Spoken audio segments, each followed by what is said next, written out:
क्या ही जेस बॉल देखने को मिला है भाई। आज आखिरी के सेशन में इंडिया की तरफ से फुल ऑफ डोमिनेट हो चुका है टेस्ट, और जहां तक देख के लग रहा है कि कल का फर्स्ट सेशन ठीक ठाक रहा और जिस हिसाब से आज रन बन गए हैं, मेरे को लग रहा है कि टू सीरीज हो गई है। ये जो सीरीज है, इंडिया मैच आराम से जीत जाएगा। क्योंकि जितनी भी बात कर लो इनकी माइंडसेट की, जितने भी कहते हैं कि ये 600 रन भी चेज कर लेंगे, पर मेरे को जहां तक लगता है कि मुश्किल है। बट जहाँ से आज इंडिया ने कमबैक किया वो टर्निंग पॉइंट था भाई। जो रूट की विकेट स्टार्टिंग में जो बुमराह ने ली, आजकल भाई उसकी जो रिवर्स लैप है लग नहीं रहे, बिल्कुल भी नहीं। वर्ल्ड कप में भी एक दो बारी बहुत अजीब तरह के से आउट हुआ, आज भी बहुत अजीब तरह के आउट आउट हुआ। मारना कहाँ चाह रहा था, लग कहाँ गई। जब से जे ब्रेंडम मकलम आया है ना इंग्लैंड में, इसने रूट का जो गेम खराब कर दिया, एक नंबर का खराब कर दिया। क्योंकि इससे पहले ये बहुत सही गेम खेलता था। इसका जो स्ट्राइक रेट होता था लुक लाइक कि ओडीआई जैसा ही खेलता था ये टेस्ट में भी।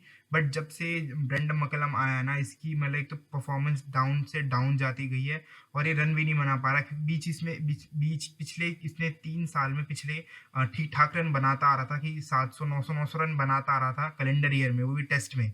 और उसके बाद जब से ब्रेंडम मकलम बेस बॉल आया है, जितना भी इन्होंने लाने की कोशिश की है, उसके बाद जो रूट का भाई मतलब मान लो बेड़ा गर्क हो गया। जब बीच में विकेट नहीं गिर रही थी और बेन स्टोक भी बहुत सही तरह से खेल रहा था, मेरे को लग रहा था कि यहाँ से थोड़े चांसेस इंग्लैंड की तरफ शिफ्ट होते दिख रहे हैं। क्योंकि सेकंड सेशन में जब गेम शुरू हुआ, बहुत सही से कंट्रोल कर रखा था इंग्लैंड ने, और कुछ 130 के आसपास की लीड रह भी रही थी। बट लंच के तुरंत बाद पता नहीं इन्हें कौन से जुलाब लगे और पता नहीं कौन से हफीम खा के आए खाने में लंच में।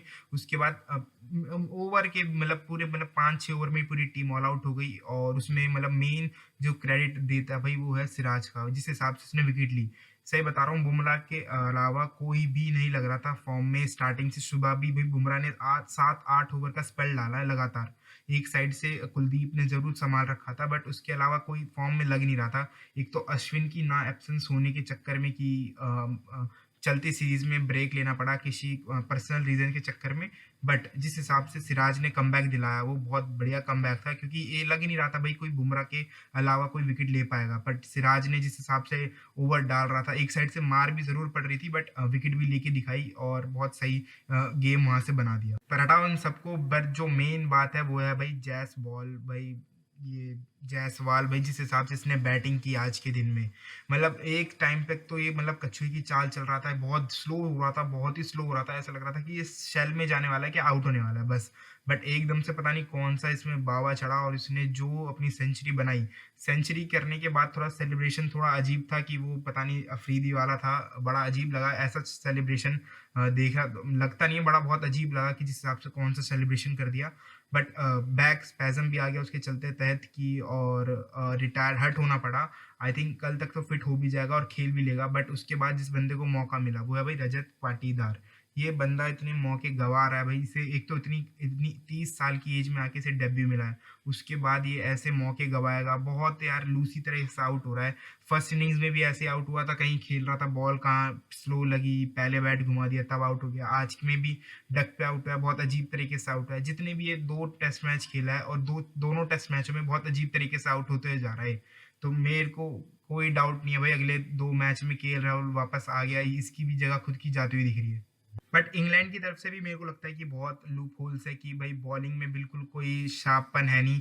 जो रूट से बॉलिंग करानी पड़ रही है इन्हें, जितने तो इसने इस पूरी सीरीज में रन नहीं बनाए जितने वो ओवर डाल गया भाई। पता नहीं वो एज अ मेन बॉलर ही खेल रहा है इंग्लैंड की तरफ से, इतने तो वो रन भी नहीं बना पा रहा। और जिस हिसाब से भाई ब्रेंडम मकलम ने इसकी क्रिकेट खराब की है ना, बिल्कुल खराब कर दी इस बंदे की क्रिकेट। एक तो बॉलर बना दिया प्योर बैट्समैन थे से भाई। 11,000 टेस्ट रन है इसके, और उससे बताओ 80 ओवर करा चुके हैं पूरी सीरीज में अभी तक। तो बहुत लगता है कि एक ही बॉलर है, और घूम फिरा के फिर दोबारा एंडरसन पे आ जाते हैं। एंडरसन दोबारा वहां से बॉलिंग डालता है। एक तो भाई 41 साल की उम्र है उसकी, फील्डिंग में वो भग रहा है इधर से उधर, बैटिंग वो करने आ जाता है।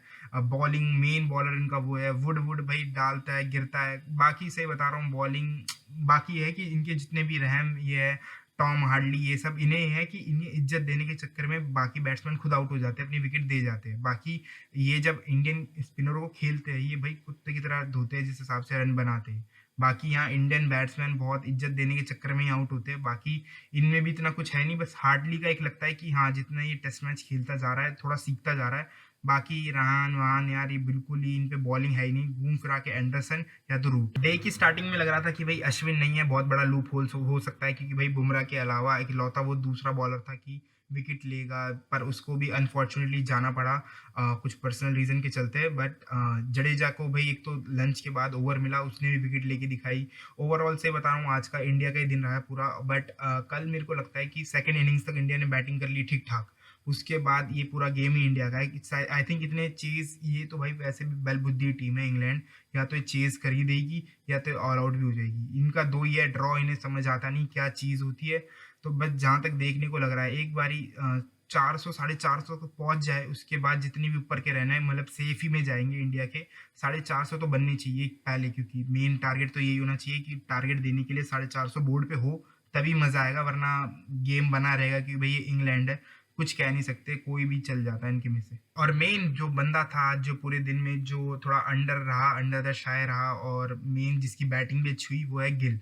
गिल भाई मेरे को लगता है कि ये बना ही सेकंड इनिंग्स के लिए है। उससे फर्स्ट इनिंग तो क्या इससे स्किप करवा दिया करो, क्या इसके बदले कोई सब्स्टिट्यूट लिया करो। ये इसने ठेका ही नहीं ले रखा फर्स्ट इनिंग्स में चलने का, इसने सीधा सेकंड इनिंग्स में चलने का ठेका ले रखा है। और आज जिस हिसाब से खेला, कंट्रोल लगा, जिस हिसाब से देखने में भी कंट्रोल लगा, एग्रेशन भी दिखाया स्टार्टिंग में आके, ओवरऑल बहुत अच्छा खेला भाई। गिल को ऐसे ही खेलता हुआ देखा था स्टार्टिंग से ही कि अटैकिंग क्रिकेट इसे कभी ये शेल में इसे जब भी इसने कहीं भी रन बनाए हैं इंडिया से बाहर, गावा में बनाए थे, 1-2 और जगह बनाए थे, उसमें इसका मेन था कि अटैकिंग क्रिकेट खेलता था, कभी शेल में नहीं जाता था।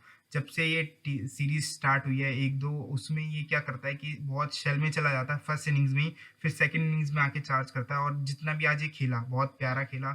हाँ, लगा कि भाई कुछ दम है जिस हिसाब से रख रखा है टीम। और इंडिया इधर से सीरीज जीतती है तो मेरे को ये लगता है कि 2 मेन जो कंटेंडर है कि मैन ऑफ द सीरीज के, एक तो बुमराह और ये यशस्वी जायसवाल। सही बता रहा हूँ, इनके दोनों के अलावा इन्होंने जो पूरा सीरीज संभाल रखी है।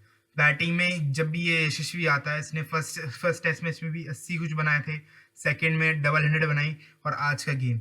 और बॉलिंग में बात ले लो भाई, बुमराह ने ही संभाल रखा है बॉलिंग में, जो रिवर्स ये करवाता है पुरानी बॉल से यही विकेट लेके जा रहा है, और जो प्रेशर लगाता है, मतलब इन दोनों के अलावा मेरे को और कोई तीसरा नहीं दिखता पूरी सीरीज में।